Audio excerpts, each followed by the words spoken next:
Morning, Rich Wilson aboard Great American 4 in the Indian Ocean after the tail end of the depression that went through the Kerguelen Islands. And the wind speed is down 45 knots, 50 knots yesterday to about 25, 30 knots, but the sea state hasn't gone down too much. So I can give you a little bit of an idea of the motion in the cabin. Here, just it's quite random, and I've got a little strap up here that I can lean against at the chart table sitting down here. We've got 10 different handholds around the cabin. We actually have tennis racket grips wrapped around those, so it makes it easier to grab on.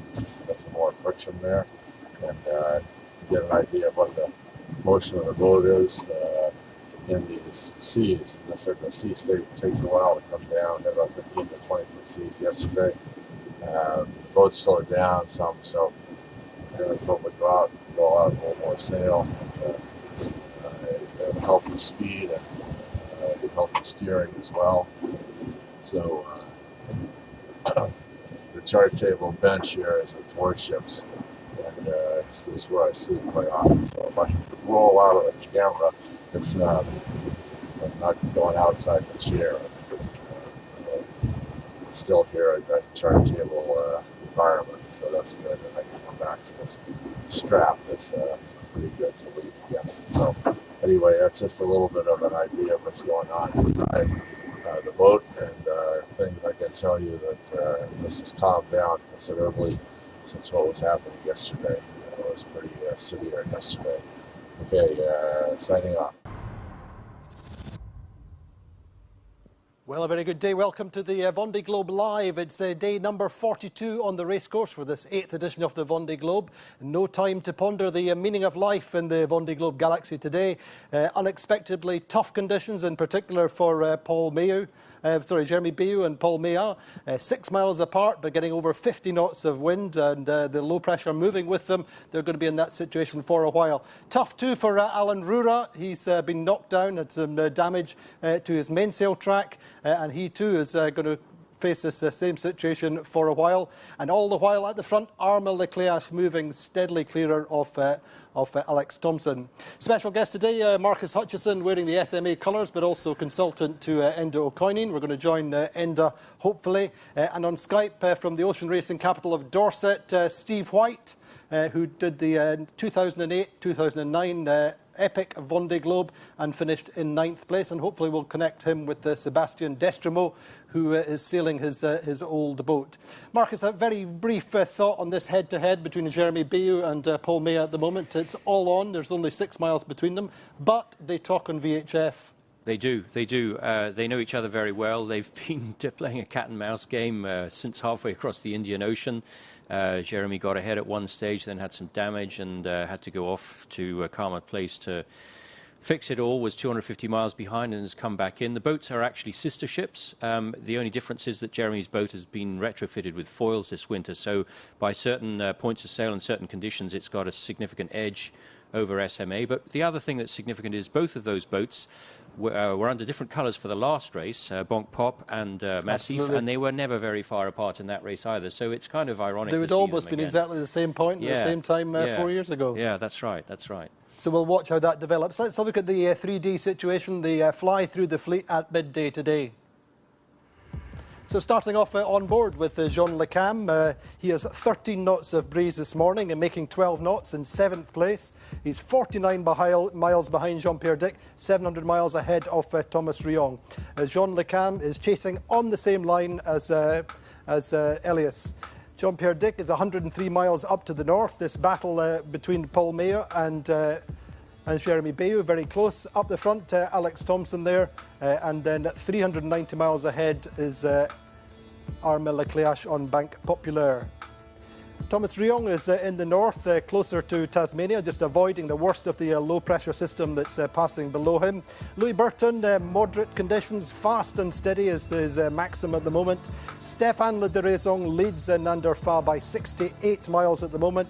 Meantime, strong winds for Conrad Coleman and Arnaud Boissier. Fabrice Amadeo just behind them. down close to the exclusion zone. Then we have this big breeze just now for Enda O'Coineen, Rich Wilson, Alan Rura and Eric Bellion. Peter Harima up in the north, battling with his pilot problems. Didac Costa still nicely ahead of Roman Atanasio and Sebastien Destremau, and a low pressure coming in for them tomorrow. So, Marcus, you spoke with Paul Meillard this morning. How is he? Yeah, well, he's good. He's in good shape. The boat's in good shape. He's had a few technical problems, but I think, like everybody else, he said very clearly that when you have things that break down, it's really demoralising. But he's been lucky enough to have not too many things break at the same time, and every time he fixes them, it suddenly gives him a big boost in morale, and off he goes again. And so, you know, that's the daily lot of all Vendee Globe skippers.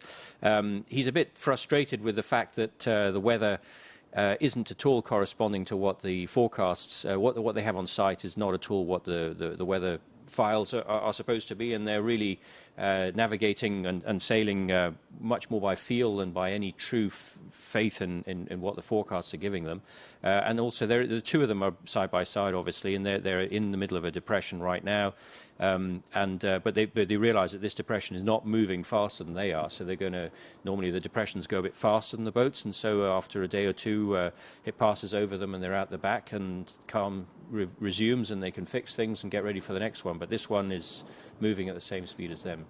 Hopefully going to join Enda O'Coineen. What's your thoughts on Enda's race at the moment and how it's playing out for him? I mean, he was you know, initially there was concerns about his level, shall we say, going into the race, but he really has, you know, put in a performance that really belies his experience. Well, I don't really know how to answer that truthfully, because none of us really knew. But I think what it has shown is that, you know, there's definitely place, we knew that all the time, for people like Enda and the other, we'll call them adventurers in this race. Peter Harima, Alan Rura, who's a young guy. I mean, there's all sorts of people who are there just to get around the world and to fulfill a dream. Enda's got a really nice boat. He was smart enough to buy a boat that was really well built and well prepared by Mike Golding, and you know, he decided to get involved with this a bit over a year ago. And you know, we've worked hard on the boat since May, June this year. He hasn't done as much sailing as he'd like to have done, and as a result, he probably doesn't have all of the reflexes that he needs, certainly when it comes to fixing problems and things. He's probably not the fittest guy in the fleet either, but you know, he's out there doing it, and he's smart enough to realise that when things go wrong, he's got to get out of bad weather, which is what he's doing now. Keep saying nice things about him because he's on the line. Enda, how are you? That Andy, is it? Excellent. Paris, with myself and Marcus. I've been better. Go ahead and tell us about it. Are we live there? We are live. Yeah, no, it's been a very tough 48 hours. I recorded a 50-knot wind, so it's been very, very tough going. And I've done a lot of damage, nothing terminal, so I'll be fixing it for the next week. So I've decided to scale back on the competitive side and go a bit further north. So that's what I'm doing now. My most crucial issue is my computer navigation system. So I'm back out using paper charts, and but I have a GPS. So I'm trying to get my backup system working. I did a crash jibe and I went on my side and suffered a lot of damage, but nothing that I can't handle. So it's been very, very tough, very, very cold, very, very wet, very, very miserable. What else would you like to know? I don't know how I ever talked myself into doing this. Selling it to us, Enda. You're not selling it to us at all. Anyway, we do have Marcus with us who'd like to say hello and ask you a few questions. Yeah, hi, Enda. Good to talk to you again. You know, this race is ups and downs all the way along, and for sure there's big highs and big lows of emotion. When things go well, it's like, why haven't I done this race before? And there's times like now where you're thinking, what the hell am I doing out here? I think you've really got to operate in the middle band and avoid the highs and lows of emotion and be practical, which you're doing a really good job of. And you know, you're in 15th place out of 28 starters, so it's going smart. And, you probably don't have the information of the rest of the fleet, but there's a lot of battered and bruised boats out there right now. You're certainly not alone on that front. Well, I think Albert Einstein said insanity is to keep doing the same thing and expect something different. So I think I'm going insane because I keep doing the same thing and expect something different. I take heart in that. I'm feeling a bit better now. I had a meal, but 5 or 6 hours ago, I was in a pretty awful state, particularly the cold and everything else. And the last thing in the world I want is for my fellow competitors to get into trouble. I genuinely don't, and I really want as many to get around as possible. But that's life on the ocean wave. Are you able to eat properly, or are the conditions so crazy that it's difficult to heat food up? No, I'm able to eat fine. No, I mean, it's seldom, no matter how bad the conditions, once you go down below deck, it becomes a different world. So no, I've been able to prepare food, and I always insist when myself is talking to myself, when it's talking to my other self. This Southern Ocean Residents Association, we have some guidelines. And we have a very strict routine for meal times and good manners and all of that sort of thing. So we have our own disciplines and rules and procedures, and I think eating is one of them. I think regularity is quite important. Wouldn't you agree? I would. I would say I would almost say that not only is it important for that routine with the food and what have you, it's a tremendous morale thing, but if things are really down, give yourself an extra portion, and go and look for some nice treats and have a bit of a rest. Don't be too stoic with it. You're there to get around, not to save the world. I have a confession. Can I make the confession? Opened your Christmas presents. Go ahead. I've actually raided a chocolate box for Christmas. Well, should I tell you something, Enda? You're not alone, because Jan Elias has as well. Thank be to God for small sins. But this is total, really, insanity. A man on his own, 500 miles south of Australia in the Indian Ocean. I mean, battering 50-knot winds. I mean, I'd rather be home getting the turkey ready. But I'm a bit like Christmas. I'm a bit like a turkey voting for Christmas at the moment. But tell us about the conditions around you right now. What wind have you got right now? How big are the waves? The sea is quite confused. It's calmed down. Just long rolling swells with some cross swells. But it's very manageable. We're down to, I'm guessing about a 16, 17 knots of wind speed now, so it's very manageable. I think there's another low coming in. It won't be as bad. I have no weather information at the moment, and that's what I'm working hard is to get my system fixed. Okay. If Benmo, if you're listening, would you call? And a pleasure to speak with you. The very best of luck through this next system. We'll join you for the Southern Ocean Residents Association Christmas party next week, and we look forward to that. Thank you, Enda. All the best. Yeah, you're invited. You're all invited. So, Enda O'Coineen on the Kilcullen Voyager. Marcus, as you say, in 15th place. Yeah, it's fantastic, and not only in 15th place, but fighting for 14th place, or fighting, as far as the numbers and as far as the results board that we can see here, it looks like that. But when we hear them talking and when we see what's going on, and listening to Alain Roura a little bit earlier on the French Vendee Live, it's clear that those guys aren't really thinking about the race at all. They're thinking about the next 24 hours and how to position themselves best to continue safely on their course around the world. Thanks, Marcus. Let's have a look at the weather situation as it stands for the fleet at the moment. Saturday's weather still looks complicated for the leaders and low pressure coming in for the boats at the back of the fleet. Looking first of all at the front, as I said, still quite complicated, in particular for Alex Thompson and for Armel clearc'h. Armel clearc'h just in the lower part of this high pressure, little ridge developing. He's got about 15-20 knots from the west today. Meantime, Alex Thompson on the top of the low pressure, a little bit more wind pressure, and we should see some advance for Alex today. Looking at tomorrow then for the two leaders, well, Armel's dilemma, such as it is the two high pressure centres either side of him, and he has to make a decision whether he stays north or waits to see how the high pressure below him evolves. Meantime, still very messy, very complicated for Alex, really not getting a real pressure field at all. A little bit of northerly behind him, and that will come to him over the course of tomorrow. The situation for Paul Mea and Jeremy Biou, well, very, very difficult day for them.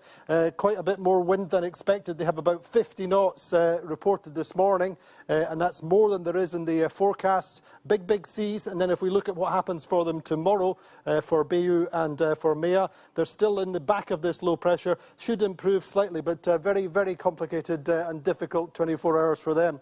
Looking at the situation tomorrow for the Three Musketeers at the back, they're still in this low pressure at the front edge of it, so not such big seas, but still 40 knots for them. And Thomas Riong up in the north, quite difficult conditions for him today and tomorrow, all the way on the top of the low pressure, and for him also 40 knots.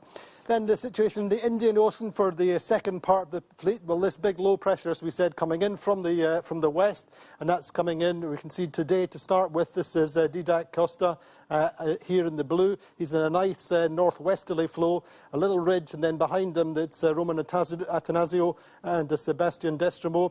The Destremau and Atanasio have better conditions, but as we say, tomorrow the low pressure comes in from the west, and you can see there the field of strong winds, 40 knots and bigger seas, and particularly for the two boats at the back. You can see Peter Harima up here staying a nice safe course, as Peter in general, very conservative, staying out of the worst of the winds.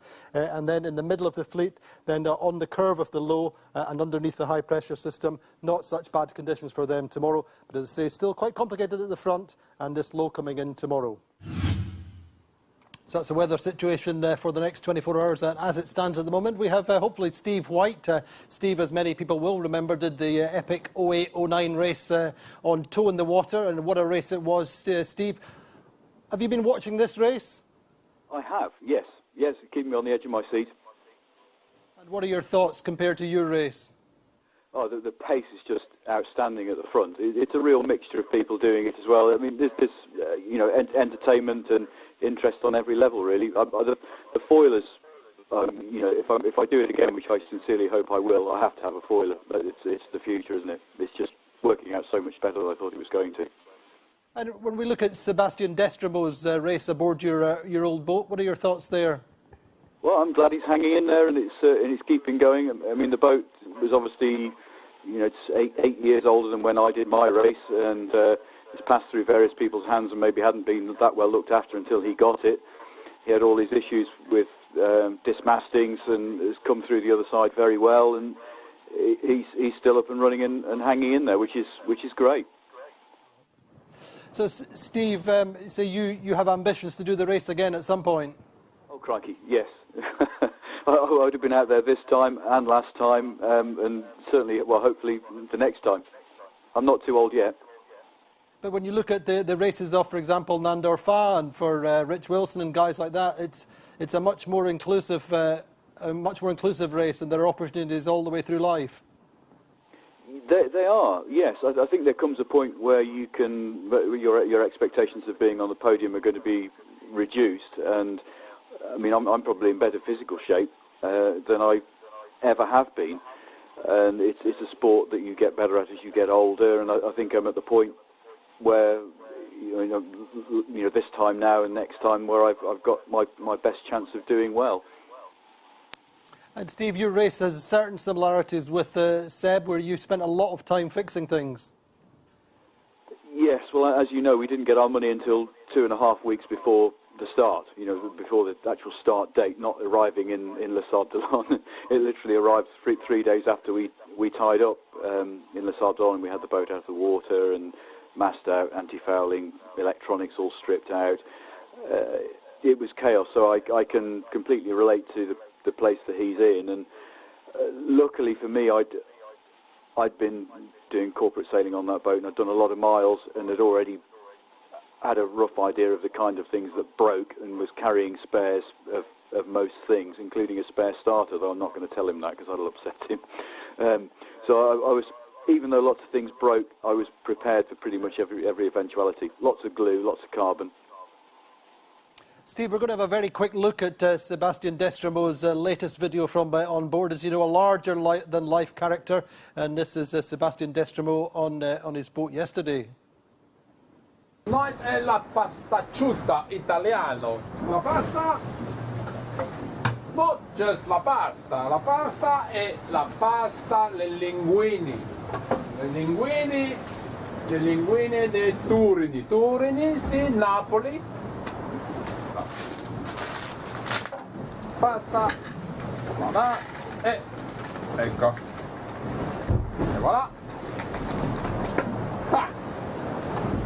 Toujours le sel, le poivre, le parmigiano, everything, e le pasta. Allora, pasta, là.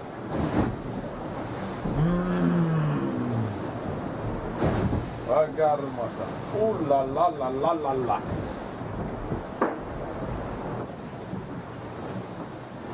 Olive oil. E voilà la pasta della mamita di Napoli. Buon appetito, eh? So, Steve, cooking on board your old boat. No happy shopper cheese in sight. No, you can't do a Vendee without happy shopper cheese.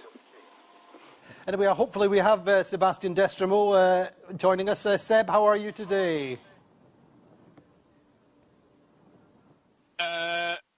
Je suis dessus, hein, mais elle est on. The camera is on. I don't know. It's not working for some reason. Maybe it's coming. Let's wait and see, Seb. But tell us how life is on board your boat today. Well, life is okay today. You know, it's been fine. We did a couple of drives already, but just getting ready for the big deal. The big deal is coming through. You know, and this is a bit when you see the weather forecast and now the clouds getting darker and darker on the horizon. It's a shame you don't have the camera. We don't have the camera working because I wanted to show the sky getting darker and darker at the back, coming from the west. Big storm coming through. How much wind are you expecting? Well, at this stage, the forecast is for about 40 knots. That's 40.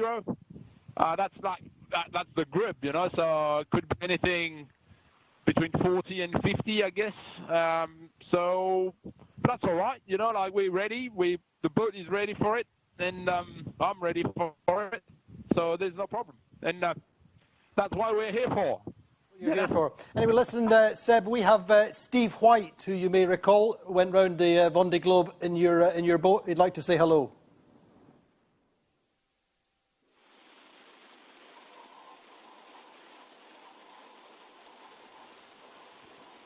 Steve? Yes. How are you? Hi, Steve. It's Sebastian. I'm good. And yourself? I'm not too bad, thank you. I would swap places with you. Really? Yeah. Well, maybe you can give me a lesson or two on how to handle this boat in a storm that is coming through very shortly. Don't worry about it. The boat's really strong in itself. 2 reefs and a Solent. You're good for at least 55 knots. Just set the boat up and hang on. It'll look after you.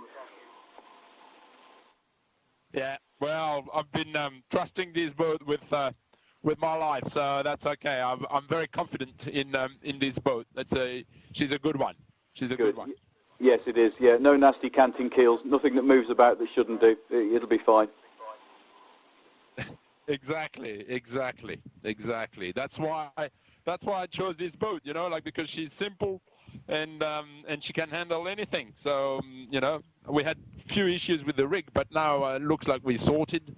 So you know, hopefully we'll be fine. I'm sure. I'm sure. Such a shame the video is not working. Oh God, it's all set, all ready to go, and still playing up. Such a shame. The technology always gets you. Are you enjoying it though? Oh yeah, definitely. Yeah, it's fantastic. You know, it's a fantastic. It's unique. You know, as you know, you've done it, and you completed the Vendee Globe, and it's completely unique. And I can't believe, you know, that we. I can't believe that actually, you know, this race does exist. You know, it's just insane, you know, to what we're doing. But it's a life experience, I guess.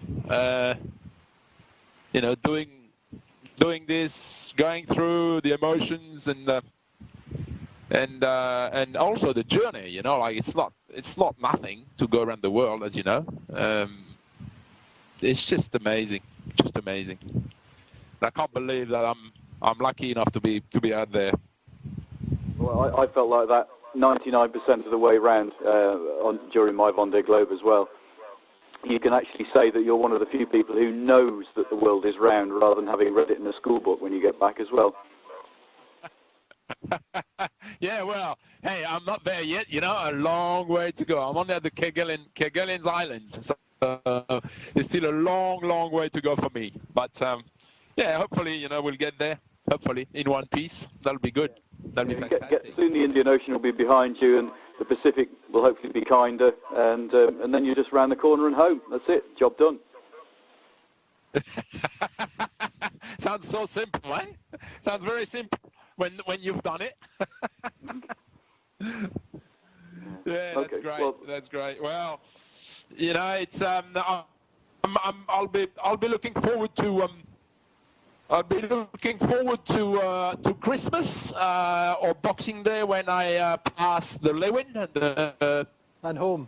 You know, the Lewin Cape and home, yes, and I can wave my kids that lives in Perth. They must be listening to this. So hi Jade, hi Marshall. I'll be passing by Cape Lewin around Christmas or Boxing Day, I guess. And that'll be the end of the Indian Ocean, so that would be very good. Yeah, another big tick in a box. Yeah. Well, I won't be eating freeze-dried food in sympathy on Christmas Day, exactly. But I'll be thinking of you.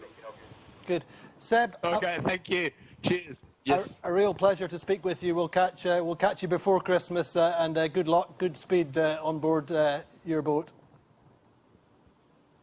Thank you very much, Andy. I'm really sorry that the camera didn't work. It was working 10 minutes ago. For some reason it didn't pick up. How was the pasta? Yes, sorry? How was the pasta? You tell me. I don't know. I hope you tried the recipe. Come on. Did you enjoy it? It was lovely. Yeah, fantastic. That's my Christmas dinner sorted anyway. I had so much fun doing it. You know, it was so funny. I laughed my head off. Yeah, we noticed. So it was just one of those crazy things. Yeah. That you can do because you're just alone. So, you know, you can do anything. Great. Seb, take care. We'll speak to you soon. And Steve White, thank you very much for joining us. We will join you again at some point over the course of the race. Steve White, thank you. Thank you, Andy. Marcus, your thoughts on these two? Well, how do you follow that?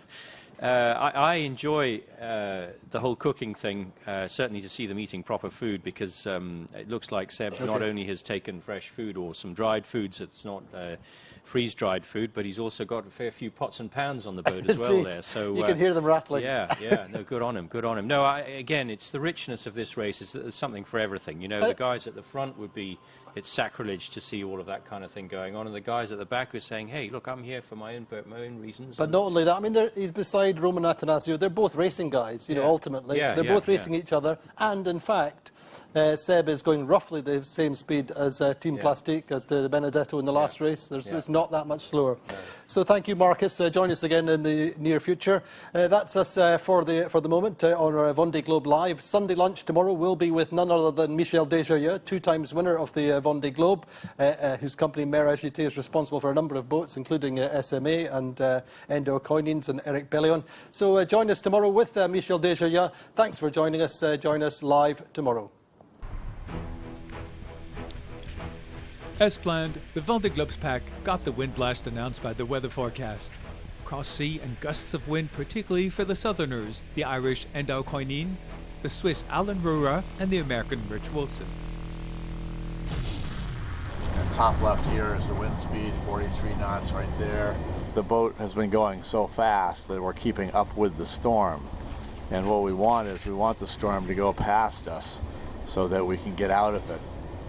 We had a little bit of an issue here of running out of running room because we can't cross this red line. We're staying up with the storm, so that's really the problem.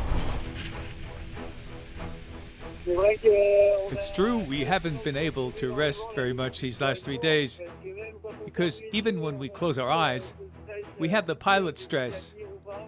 Is it going to stay on course? We're in heavy conditions. Well, in 3-4 days, it's Cape Lewin, and that's great news. That perks me up. Feels good. Further north, Fabrice Amedeo thought he would avoid the depression. A 2 meters tear on the mainsail between the second and third reef. On the other hand, those who were hoping to breathe a bit, like Jérémy Bayou and Paul Meillat, still at contact only 4 miles apart, were surprised by an unexpected storm weather forecast hadn't seen coming. We dreamt of a Pacific, and I had spoken about it with Jérémy. We dreamt of a great front. We would sail on the same tack for a whole week. And that's not at all what we're getting. We're going to have to juggle between small depressions, almost at standstill, and high-pressure ridges we'll get stuck in. Oh, that's not very pleasant to finish the south. The Pacific most definitely lives up to its reputation, and Thomas Ruyon will be the next competitor to negotiate a high depression. He's preparing to face 70 knots winds and 10-meter trough of sea.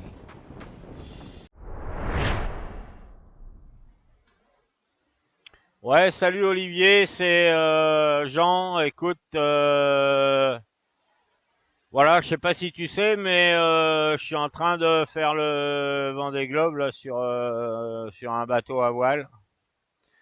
Et je voulais savoir comment tu donnerais un prénom féminin aux trois océans, c'est-à-dire Atlantique, l'océan Indien, le Pacifique, parce que tu sais que moi ici, je suis à 100% masculin. Donc, écoute, voilà. Et puis là, voilà, j'espère que tout va bien pour toi et que ça se passe bien et qu'on te verra peut-être à l'arrivée. Donc, écoute, à bientôt et puis aussi, faisant une description de ces 3 océans avec les mots dont toi seul as le secret. Oh, Olivier. Une description, voilà, comme tu sais les faire. Allez, et j'espère que je verrai tes réponses et à bientôt. À ciao. Ça tourne? Eh ben c'est parti. Bonjour Armel. Quelle heure il est maintenant? Il fait jour, il fait nuit chez vous? Bonjour, il fait jour depuis 3 heures, on va dire. Il est actuellement 15h, un peu moins de 15h TU, donc on est voilà, c'est le début de la journée ici dans le Pacifique Sud. Vous êtes où exactement sur le globe?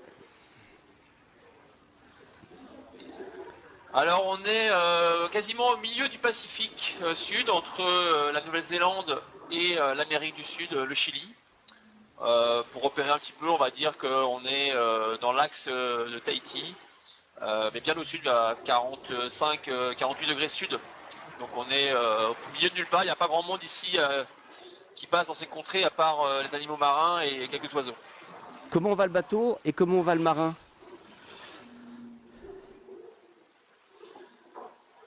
Et ben, le bateau et le marin vont bien. On a un peu souffert, on va dire, ces derniers jours, ces dernières semaines, entre l'océan Indien, le passage sous l'Australie, la Nouvelle-Zélande, qui n'ont pas été de tout repos, avec deux tempêtes successives.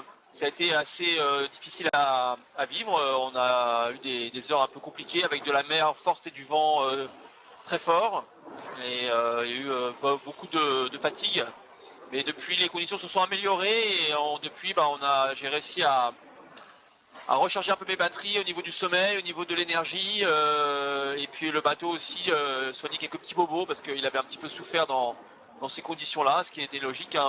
On a eu jusqu'à 50 nœuds de vent, des creux de 6 à 8 mètres. Il a fallu un moment faire le dos rond et puis passer ces difficultés, ça va beaucoup mieux maintenant.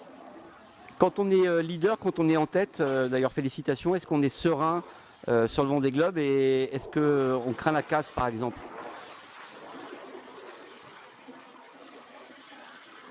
Est-ce que l'expérience, le fait de faire la troisième participation, c'est sûr que l'expérience cumulée aide peut-être à mieux gérer les situations, à peut-être un peu mieux anticiper, à avoir peut-être plus de réponses rapidement à des interrogations. C'est vrai on navigue ici dans des contrées qu'on n'a pas forcément l'habitude de naviguer quand on s'entraîne à l'année ou quand on fait les transatlantiques. Là, c'est assez particulier ce rythme des mers du Sud. Mais c'est vrai que d'avoir vécu ça pendant 2 éditions du Vendée Globe, on retrouve ses repères, on retrouve ses automatismes. Et la promiscuité aussi à bord des bateaux, l'inconfort, la vie compliquée de ces journées qui s'enchaînent les unes après les autres. C'est sûr que ça aide. Maintenant, il faut continuer comme ça. Il ne faut pas non plus s'endormir sur ses lauriers et sur son expérience. Il faut aussi savoir gérer l'aléa et les problèmes à venir. Ça va très vite maintenant avec les nouveaux bateaux. Est-ce que c'est encore une course de fond ou est-ce que c'est devenu une régate? C'est les deux, hein. C'est un marathon. Le Vendée Globe, c'est une course qui est longue. Il faut gérer sa monture, gérer le bonhomme pour aller jusqu'au bout, jusqu'au Sable d'Olonne. On a déjà vécu malheureusement quelques abandons, donc des grands favoris. C'est sûr qu'on n'est pas encore au bout. Il y a encore un peu moins de la moitié du parcours à effectuer. On est à moins de 9000 milles de l'arrivée. C'est encore beaucoup de chemin à traverser. C'est sûr que on va passer le cap dans un peu moins d'une semaine. Ce sera déjà un premier passage important, un premier bilan. Ça permettra de remonter dans l'Atlantique où on aura des conditions normalement qui seront un peu moins compliquées. Et c'est sûr que les nouveaux bateaux vont plus vite qu'avant. On a réussi une belle météo pour aller vite jusqu'ici. Maintenant, ça reste quand même une régate. Les concurrents sont pas très loin derrière, notamment Alex Thompson, qui, même s'il y a un peu d'écart en ce moment, ça peut très vite revenir. La météo est assez compliquée ces derniers jours. Donc, il faut surveiller ça de près. Et avant d'aller jusqu'au Sable d'Olonne, il va se passer encore beaucoup de choses. Vous avez peur de quoi? Du bateau, de vous, des concurrents, des containers, ou qu'on appelle ça des morceaux de glace?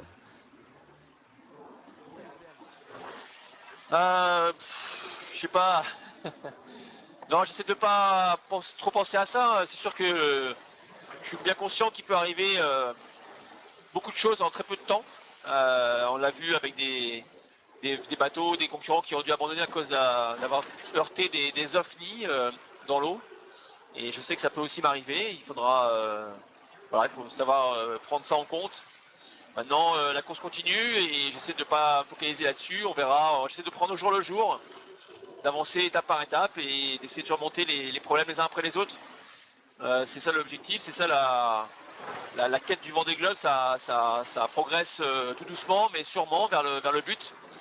On a déjà franchi pas mal de problèmes, surmonté pas mal de soucis et de météo compliquées. Maintenant, il reste encore des choses à faire, mais c'est vrai que il peut se passer beaucoup de choses. Maintenant, il va avoir peur. Non, il ne faut pas avoir peur. Je pense qu'il faut rester concentré, vigilant. On a des solutions à des problèmes à bord, hein. On a des matériels pour réparer, on a des moyens pour se soigner si on a des bobos. Donc voilà, avant d'aller dans l'urgence ou d'avoir un problème très très grave, bon, j'espère que ça se passera pas et qu'il y aura que des petits problèmes mineurs qui seront résolus plus facilement. Vous avez croisé des icebergs? Alors, a priori, on en a croisé, oui, alors on les a pas vus parce on n'était pas de jour, de nuit, on était finalement dans un brouillard assez compliqué, mais c'est au niveau des Kerguelen, parce qu'un iceberg a été détecté dans quelques milles de là où on est passé avec Alex il y a déjà maintenant une dizaine de jours. On était filmé par la Marine nationale à ce moment-là, et un iceberg a été détecté dans le nord de notre position, donc on est vraiment passé juste en dessous. Donc voilà, c'est un petit peu flippant parce que là on se dit que effectivement là on aurait pu avoir des problèmes plus sérieux, comme notamment ce qu'a eu Quito de Pavant. Mais voilà, maintenant là en ce moment le Pacifique c'est un peu plus calme au niveau glace. Heureusement les icebergs étaient plus présents dans l'océan Indien. Et normalement jusqu'au Cap Horn ça devrait aller, on espère avoir pas trop de problèmes de ce côté-là. C'est bientôt les fêtes. Vous avez prévu quelque chose? Une bouteille, du foie gras ou un canard ou des poissons pour Noël? Ouais, pour les fêtes, je pense qu'il y a des petites choses cachées dans les sacs là prévues pour. On va attendre un petit peu, on est encore que le 16. J'ai pas encore fait mon sapin de Noël à bord, mais mais je crois qu'il y a un peu de déco à mettre et puis pour le repas de Noël, il y aura.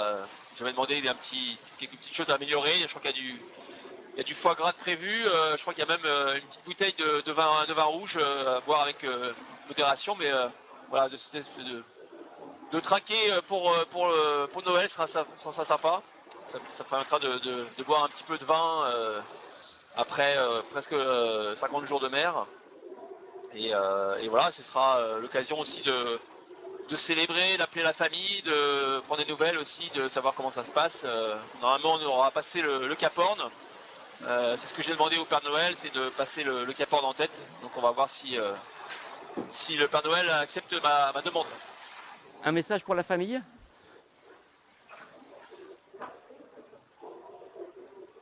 Vous avez un message pour la famille? La famille, bien sûr, c'est la priorité, c'est à eux que je pense le plus souvent. C'est comment? Vous avez un message pour la famille?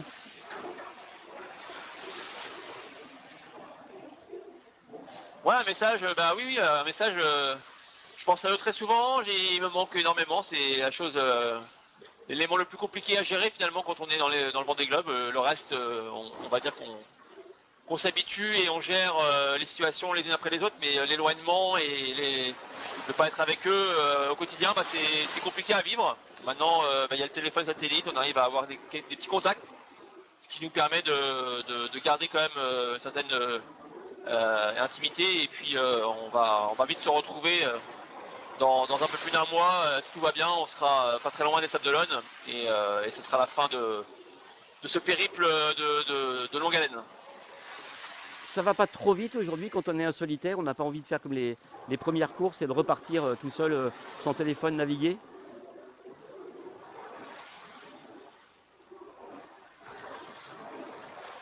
J'ai pas bien entendu. Est-ce que ça va pas trop vite aujourd'hui? Est-ce qu'on n'a pas envie de repartir tout seul, naviguer sans téléphone et à l'arrivée?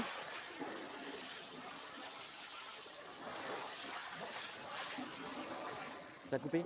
Non, je crois que en ayant déjà vécu 2 Vendée Globe et les arrivées et ce qui se passe après, et on verra comment ça se termine celui-là, mais c'est sûr qu'après on est content de revenir à terre, on est content que ça se termine parce que c'est pas quelque chose de simple à vivre, mine de rien, même si c'est une belle aventure, une belle course. Moi je suis venu pour le côté sportif et pour l'instant ça se passe plutôt bien, mais c'est sûr que derrière on a envie que ça se termine aussi parce que c'est un rythme assez difficile à vivre à bord.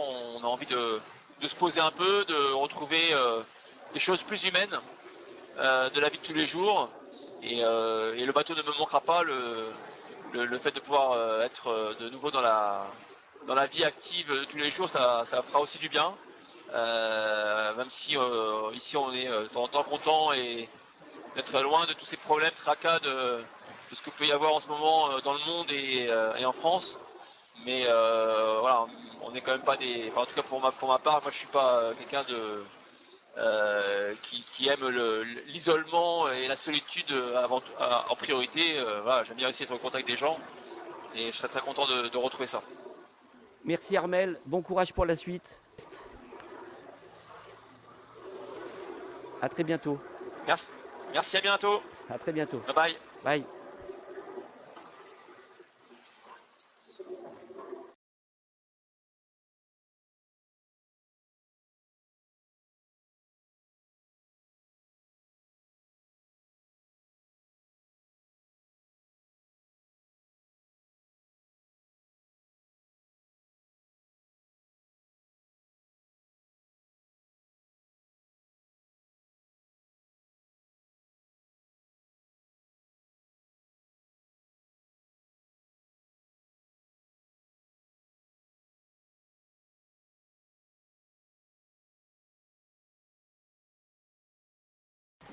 Ça tourne? Eh ben c'est parti.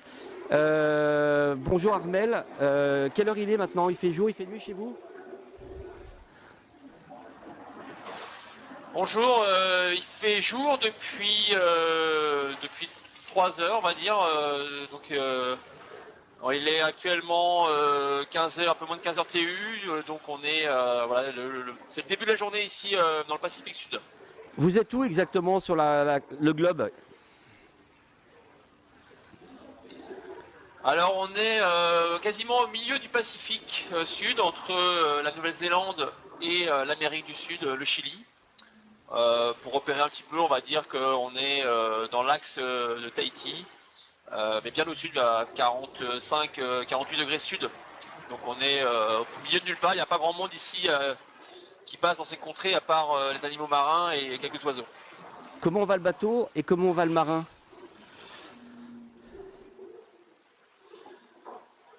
Eh ben, le bateau et le marin vont bien. On a un peu souffert, on va dire, ces derniers jours, ces dernières semaines, entre l'océan Indien, le passage sous l'Australie, la Nouvelle-Zélande, qui n'ont pas été de tout repos, avec deux tempêtes successives.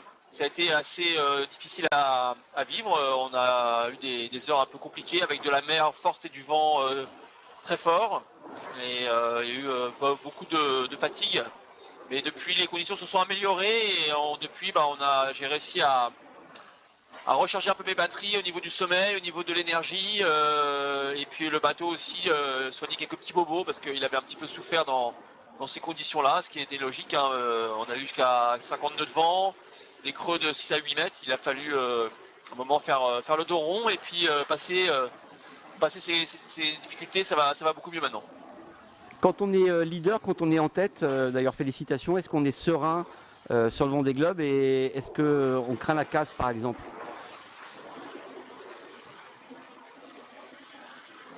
Est-ce que l'expérience, le fait de faire la troisième participation, c'est sûr que l'expérience cumulée aide à peut-être à mieux gérer les situations, à peut-être un peu mieux anticiper, à avoir peut-être plus de réponses rapidement à des interrogations. C'est vrai on navigue ici dans des contrées qu'on n'a pas forcément l'habitude de naviguer quand on s'entraîne à l'année ou quand on fait les transatlantiques. Là, c'est assez particulier ce rythme des mers du Sud. Mais c'est vrai que d'avoir vécu ça pendant 2 éditions du Vendée Globe, on retrouve ses repères, on retrouve ses automatismes. Et la promiscuité aussi à bord des bateaux, l'inconfort, la vie compliquée de ces journées qui s'enchaînent les unes après les autres. C'est sûr que ça aide. Maintenant, il faut continuer comme ça. Il ne faut pas non plus s'endormir sur ses lauriers et sur son expérience. Il faut aussi savoir gérer l'aléa et les problèmes à venir.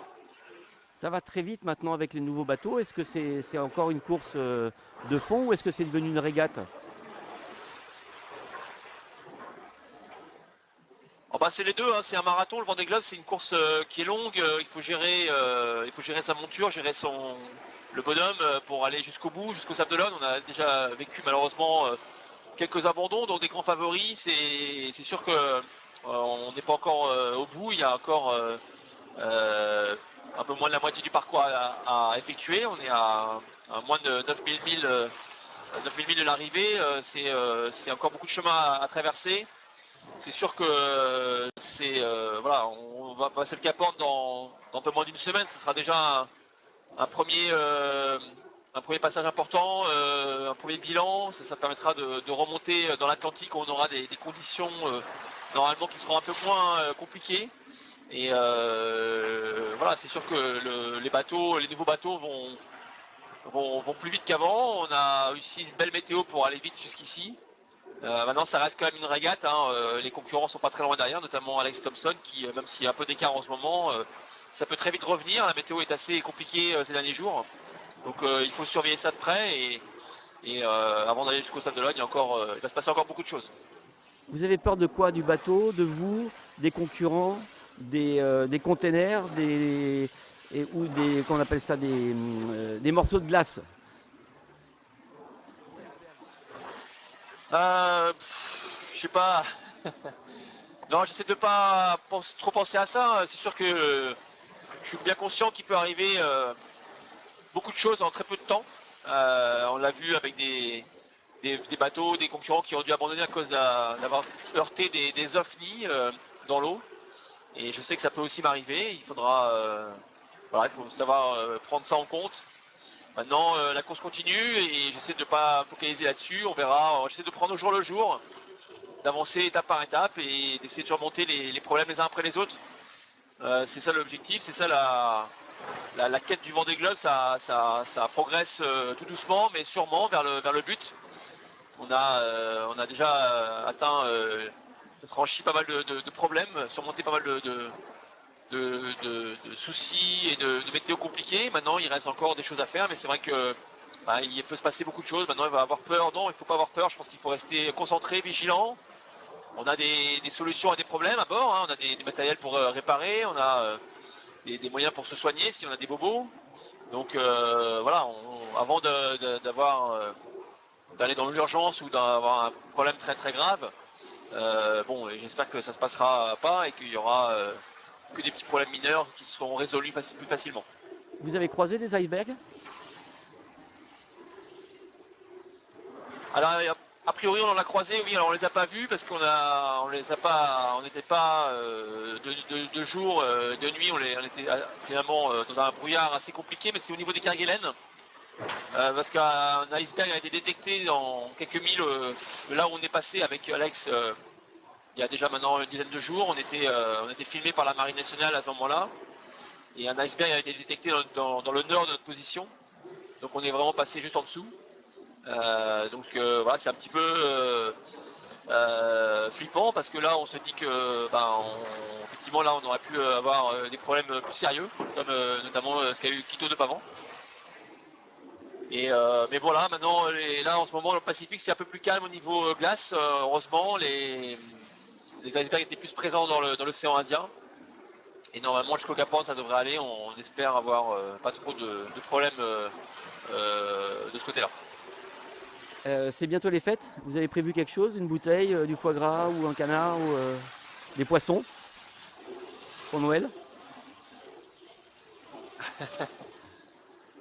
Ouais, pour les fêtes, je pense qu'il y a des petites choses cachées dans les sacs là prévues pour. On va attendre un petit peu. On est encore que le 16. J'ai pas encore fait mon sapin de Noël à bord, mais mais je crois qu'il y a un peu de déco à mettre et puis pour le repas de Noël, il y aura. J'avais demandé quelques petites choses à améliorer. Je crois qu'il y a du foie gras de prévu. Je crois qu'il y a même une petite bouteille de vin rouge à boire avec modération. Mais voilà, de traquer pour Noël sera sympa. Ça permettra de boire un petit peu de vin après presque 50 jours de mer.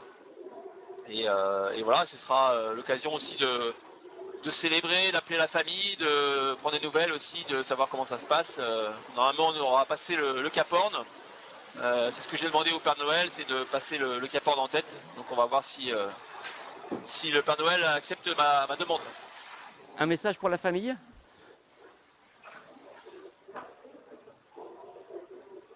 Vous avez un message pour la famille? La famille, bien sûr, c'est la priorité. C'est à eux que je pense le plus souvent. C'est comment? Vous avez un message pour la famille?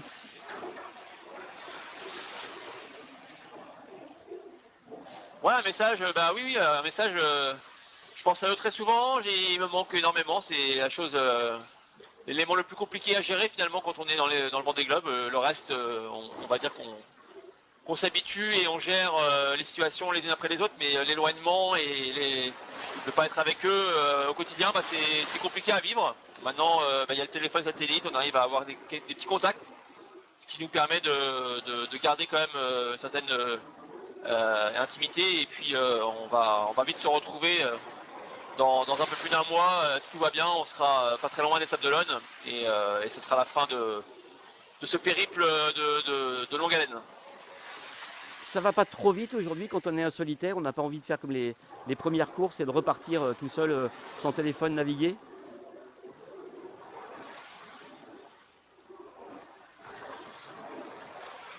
J'ai pas bien entendu. Est-ce que ça va pas trop vite aujourd'hui? Est-ce qu'on n'a pas envie de repartir tout seul, naviguer sans téléphone et à l'arrivée?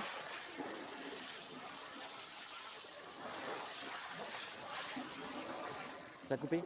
Non, je crois que en ayant déjà vécu 2 Vendée Globe et les arrivées et ce qui se passe après, et on verra comment ça se termine celui-là, mais c'est sûr qu'après on est content de revenir à terre, on est content que ça se termine, parce que c'est pas quelque chose de simple à vivre, mine de rien, même si c'est une belle aventure, une belle course. Moi je suis venu pour le côté sportif, et pour l'instant ça se passe plutôt bien, mais c'est sûr que derrière on a envie que ça se termine aussi, parce que c'est un rythme assez difficile à vivre à bord. On a envie de se poser un peu, de retrouver des choses plus humaines de la vie de tous les jours, et le bateau ne me manquera pas. Le fait de pouvoir être de nouveau dans la vie active de tous les jours, ça fera aussi du bien. Même si ici on est de temps en temps content et d'être loin de tous ces problèmes, tracas de ce que peut y avoir en ce moment dans le monde et en France. Mais voilà, on n'est quand même pas des. Enfin, en tout cas pour ma part, moi je suis pas quelqu'un qui aime l'isolement et la solitude en priorité. Voilà, j'aime bien aussi être au contact des gens, et je serais très content de retrouver ça. Merci Armel, bon courage pour la suite. À très bientôt. Merci, à bientôt. À très bientôt. Bye bye. Bye.